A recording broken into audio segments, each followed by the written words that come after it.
வணக்கம். நான் கொடுத்துருக்குற ஹெட்டிங் பார்த்து எல்லாருமே இது என்னன்னு பார்க்கணுன்னு ஒரு ஆர்வத்தில் வந்திருக்கிறீங்க. ரொம்ப நன்றி. எனக்கும் ஒரு மாய வலை மாரி இருக்குது தமிழ்நாட சுற்றி நடக்கிற விஷயங்கள். நமக்கு எல்லாம் நடக்கிறது. அரசியலில் என்ன இதுவரை யாருமே பார்த்துருக்காத விஷயங்களெல்லாம் நம்ம ஜெனரேஷனில் நம்ம பார்த்துக்கிட்டு இருக்கிறோம். ஒரு ஒரு பெரிய கட்சியின் தலைவராக இருந்தவர் வேறொரு கட்சிக்கு செல்வது, ஒரு கட்சியில் இருந்த பெரிய தலைவி அவங்களோட எல்லா நல்லது கெட்டது எல்லாத்துலேயுமே கூட இருந்தவங்க, அதை கிட்டத்தட்ட அவங்களே வழி நடத்தினவங்கன்னு மித்தவங்க அதை ஒரு நல்ல விதமாக சொல்லாமல் ஒரு குற்றச்சாட்டாகவே சொல்லும் இப்போ ஒரு தனி மரமாக இருக்கிற மாதிரி இருந்து அதனால் அவங்க ஒரு அந்த துரோகமும் அந்த இதையும் தாண்டி ஒரு தைரியத்தோட ஒரு எழுச்சியாக அவங்க ஒரு புது கட்சி தொடங்கியிருக்கிறாங்கன்னு அது ஒரு பக்கம். அதே நேரத்தில் பார்த்தா இப்போது நல்ல ஒரு புது கட்சி ஒருத்தர் தொடங்கி அவர் ஒரு நல்ல அதாவது நம்ம எலெக்ஷன் கிராஃபுங்கிறதுல பார்த்தா ஒரு நல்ல ஒரு ஹை ஓட்டு இது வச்சுருக்காருன்னு எல்லா பத்திரிகையாளர்கள், மூத்த பத்திரிகையாளர்கள், அரசியல் விமர்சகர்கள் எல்லாருமே சொன்ன ஒருத்தர் பார்த்தா இப்போ டக்குன்னு அவருடைய ஒரு ரொம்ப எந்த பாயிண்ட்டை அவங்கள பற்றி நம்ம ஒரு விமர்சித்தால் அது ஒரு பாதிப்பை ஏற்படுத்துங்கிற மாதிரி அவங்களுக்கு ஒரு விமர்சனம் வச்சு அதனால் அவங்க அந்த கிராஃப் குறையலாம் அப்படிங்கிற ஒரு சூழ்நிலையும் ஏற்படுத்தியிருக்காங்க.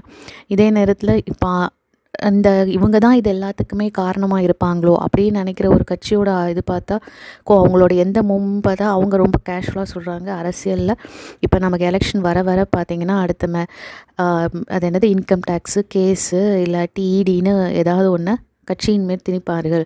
இதுதான் இப்போ நடந்துகிட்ருக்கு அப்படின்னு அவங்க சொல்கிறாங்க. அப்போது நம்ம தமிழ்நாட்டை சுற்றி எவ்வளோ விஷயங்கள் தான் ஒரு பெரிய மாயாஜால இது மாதிரி நடந்துகிட்ருக்குன்னு தெரியல. இதெல்லாம் பார்க்கும்போது இன்னொரு விஷயமும் இருக்குது. அதாவது அவங்க அரசியலில் உள்ளவங்க ஒருத்தர் விமர்சனம் பண்ணி இப்போ நிறைய யூடியூப்பில் வீடியோஸ் நம்ம பார்க்குறோம். ஒரு கட்சிக்குள்ளேயே உள்ளவங்க ஒரு தலைவர் அவங்க அப்படி இருந்தாங்க, இவங்க இப்படி இருந்தாங்க, இவங்களுக்குள்ள ஷேரு அங்கே போகலை, அதனால தான் இவங்க மேலே கோபமாயிட்டாங்க, இவங்க இங்கே இருந்திருந்தால் இந்த தலைவரை இவங்களை தலைவரை ஆக்கியிருந்தால் அந்த ஷேரெல்லாம் இவங்களுக்கு போயிருக்கும், அதனால தான் இவங்களை ஆக்கலை.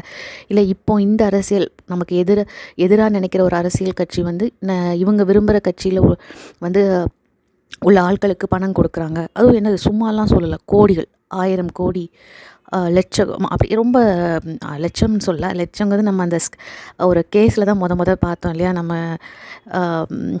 1,30,30 கோடி அப்படிங்கிற மாதிரிலாம். ஸோ இப்போ இவங்க சொல்கிறது ஒரு 6 தொகுதியில் ஒருத்தர் நிற்கிறதுக்கு 100 கோடி அவர் செலவழித்தார்.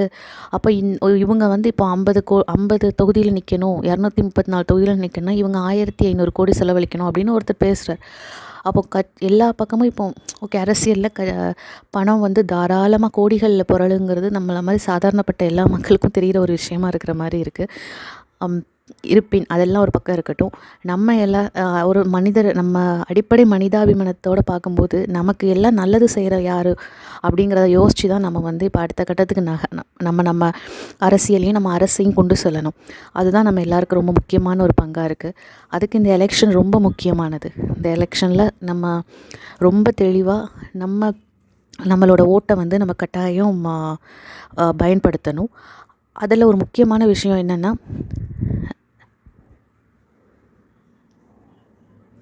ஸோ ஒரு கட்சியை பார்த்து இந்த கட்சி ஆட்சி அமைத்தா நல்லது செய்யணும் அப்படின்னு நினச்சி போடணுமா, இல்லை இந்த நம்ம தொகுதியில் இருக்கிற நமக்கு நிற்கிற ஒருத்தர் அவர் நமக்கு நல்லது செய்வார், அதனால் இவருக்கு நம்ம ஓட்டை செலுத்தணும் அப்படின்னு பார்க்கணுமா அப்படின்னு எந்த விதத்தில் பார்த்தாலும் அது எதுக்குமே ஒரு பெரிய நம்மக்கிட்ட ஒரு ஸ்ட்ராங்கான பதில் இல்லை. அதுதான் உண்மை.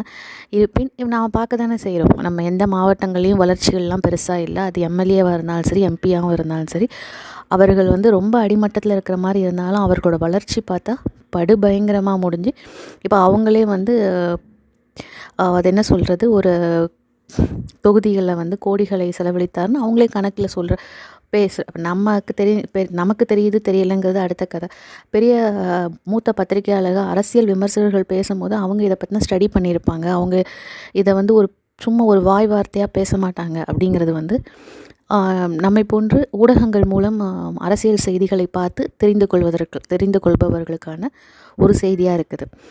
ஸோ நம்ம இப்போ என்னென்னா புதுமுகங்களுக்கு வாய்ப்பு கொடுக்கணும் அப்படின்னு நினச்சா அவங்களும் அதை எப்படி கொண்டு போவாங்கன்னு தெரியல. ஸோ எதுவாக இருந்தாலும் சரி, நீங்கள் உங்களோட ஓட்டை ரொம்ப கவனமாக இந்த எலெக்ஷனில் நம்ம எல்லாருமே கட்டாயம் பங்கு பெறணும் எலெக்ஷனில் வந்து. அப்போனா தான் நம்ம வருங்காலத்துக்கான, அதாவது வருங்காலங்கிறது ஒரு 20-30 வருஷம்லாம் இல்லை, நம்ம அடுத்த வருஷங்கள் அடுத்த மாதங்களில் உள்ள சூழ்நிலைகள் கூட நல்லா இருக்கும். நம்ம இன்னும் நம்ம சிறு வயதில் நம்ம பாட்டி வீட்டில் நம்ம போய் இருந்த ஒரு பாதுகாப்போ, இல்லை நம்ம பள்ளிகளுக்கு போகும்போது இருந்த பாதுகாப்போ, சின்ன வயசில் நம்ம ஒரு ஊர்லேருந்து இன்னொரு ஊருக்கு போகும்போது இந்த பஸ்ஸில் ஏறும்போது அந்த டிரைவர்கிட்ட இந்த ஏப்ரல் மே லீவ் வரும்போது சொல்லிவிடுவாங்க. அது எப்படி ஒரு 30-40 கிலோமீட்டர் இருக்கும். இருந்தாலும் அவங்க சொல்லிவிடுவாங்க, இந்த முதல் சீட்டில் உட்கார வச்சுருப்பாங்க, டிரைவர் கண்காணிப்புலேயே நான் உட்காந்துருப்போம். அந்த ஊரோட பஸ் ஸ்டாண்டு வந்தோன்னே அவங்க ஒரு தாத்தா பாட்டி நின்றுட்டுருப்பாங்க, இல்லை பெரியப்பா சித்தப்பா யாராக நிற்பாங்க. அந்த குழந்தை பார்த்துட்டு அவர் கேட்பார், இதானா என்னன்னு சொல்லுவாங்க, ஆமான்னு சொல்லி இது பண்ணோன்னே அவங்க வீட்டுக்கு கூட்டிகிட்டு போவாங்க. அந்த மாதிரிலாம் இருந்துச்சு ஒரு நம்பிக்கை இதில். இப்போ யாரை நம்பி, வீட்டில் உள்ளவங்கள நம்பி விட்டுட்டு போக முடியலை அப்படிங்கிற ஒரு பள்ளிக்கூடத்துக்கு போனால் அங்கேயும் இதில் அந்த மாதிரி ஒரு ரொம்ப அவலமான ஒரு சூழ்நிலையில் இப்போ நம்ம வாழ்க்கை போய்கிட்டு இருக்கு. இன்னும் இயற்கை இது ஒரு பக்கம், இயற்கை சீரழிவுகளை, இயற்கை அழிவு அதெல்லாம் ஒரு பக்கம் வேறு வேகமாக நடந்துகிட்ருக்கு. குளம் அதெல்லாம் என்ன ஆகிட்டுருக்குன்னே நம்ம எல்லோரும் இப்போ அதை பற்றிலாம் பேச வேண்டிய அவசியமே இல்லை. நமக்கே தெரிஞ்சிருச்சு பல விஷயங்கள், பல குளங்கள் இதெல்லாம் குட்டைகள்லாம் போயிட்டு. 100 நாள் திட்டத்தில் அரசு நல்ல முயற்சி எடுத்தாலும் மக்களாகிய நம்ம அங்கே வேலை செய்யாமல் அந்த ஊரில் உள்ளவங்களை வந்து அது பேர் என்ன, ஒரு 10-20 பேர் சேர்ந்து வச்சு உட்காந்து ஒரு மரத்தடியில் உட்காந்து அவங்க பேசிக்கிட்டு இருந்துட்டு மாதத்தில் அவங்களுக்கு கிடைக்கிற காசில் ஒரு அமௌண்ட்டை ஒருத்தர் கொடுத்துட்டு இது பண்ணுற மாதிரி உள்ள சூழ்நிலை இருக்குன்னு நம்ம காதுபடவே கேட்குறோம். இந்த சூழ்நிலையில் தான் போய்கிட்டு இருக்கு. ஸோ இதில் யாரோட தப்பு, ரெஸ்பான்சிபிலிட்டி நம்ம மக்களாகிய நம்ம சரியா இல்லையா? நமக்காக அவங்க ஒன்றும் ஒரு கட்டத்தில் எல்லாருமே ஃபஸ்ட்டு அரசியலுக்கு வரும்போது சேவை செய்யணும், மக்களுக்கு நிறைய புரட்சிகள் செய்யணும் அப்படின்னு தான் வந்திருப்பாங்க.